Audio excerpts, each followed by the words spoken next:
birth of a single healthy baby is a desired outcome of any IVF treatment, but not all the couples are able to achieve this goal.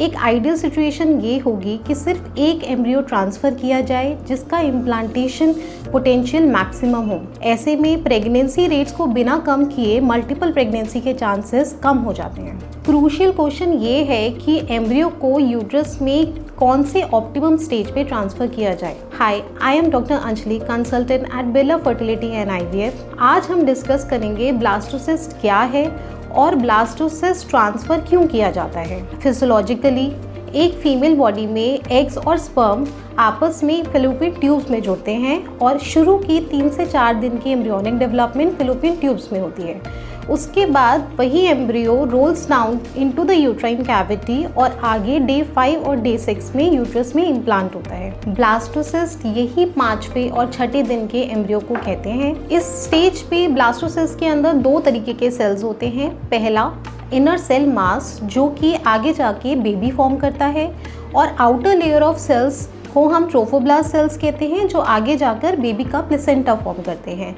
ये दोनों sales मिलके एक fluid filled sphere बनाते हैं जिसमें inner cell mass अंदर होता है और आउटर लेयर ट्रोफोब्लास्ट की होती है। अब हम इसको IVF में समझते हैं। जिस दिन पेशेंट का एग रिट्रीवल होता है, जिसका मतलब एग्स को बॉडी से बाहर निकाला जाता है, उसे हम डे 0 कहते हैं।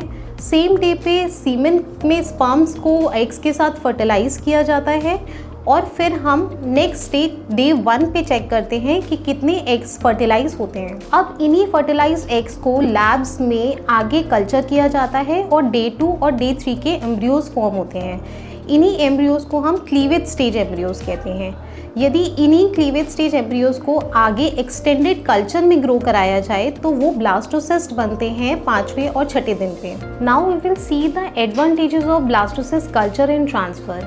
ये देखा गया है कि डे 2 डे 3 के ट्रांसफ़र के कंपैरिजन में डे 5 डे 6 के transfers improve pregnancy rates and implantation rates के साथ होते हैं। ये उन केसेस में भी बेनिफिशियल है जिसमें previous 2 cycles of day 2 day 3 fail हो चुके हों। ये रिसेंट स्टडीज़ में ये भी देखा है कि जो लाइव बर्थ रेट है अगर वो डे 2 डे 3 के साथ 32% है, देन डे 5 डे 6 ट्रांसफर्स के साथ वो इंक्रीज होके 38 to 42% तक जाता है। सिंपल लैंग्वेज में अगर बात करें तो एक्सटेंडेड कल्चर हमें एक नेचुरल सिलेक्शन ऑफ एम्ब्रियोज का मौका देता है, जिसमें जो बेस्ट क्वालिटी ऑफ एम्ब्रियोज होते हैं वही डे 3 से आगे ग्रो करके डे 5 तक पहुंच पाते हैं, और जो कॉम्प्रोमाइज क्वालिटी ऑफ एम्ब्रियोज होते हैं वो बीच में ही ग्रोथ अरेस्ट स्टेज में चले जाते हैं। बेहतर प्रेगनेंसी रेट्स होने के कारण अगर बेस्ट एम्ब्रियोज सिलेक्ट करके सिंगल एम्ब्रियो ट्रांसफ़र किया जाए तो ऐसे में भी respectable ongoing pregnancy rate achieve किए जा सकते हैं। कई एम्ब्रियोज में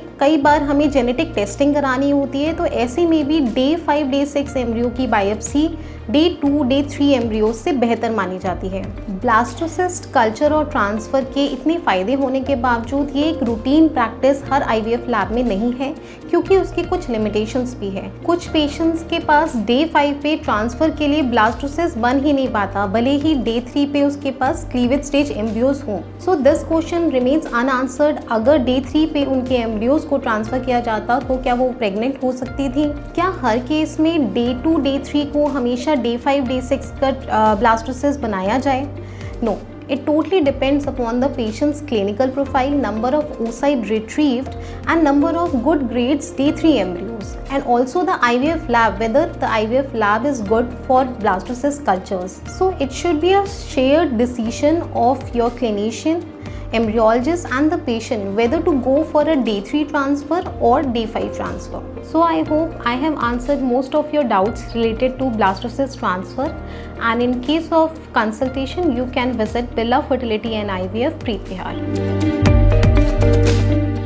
Book a free consultation today.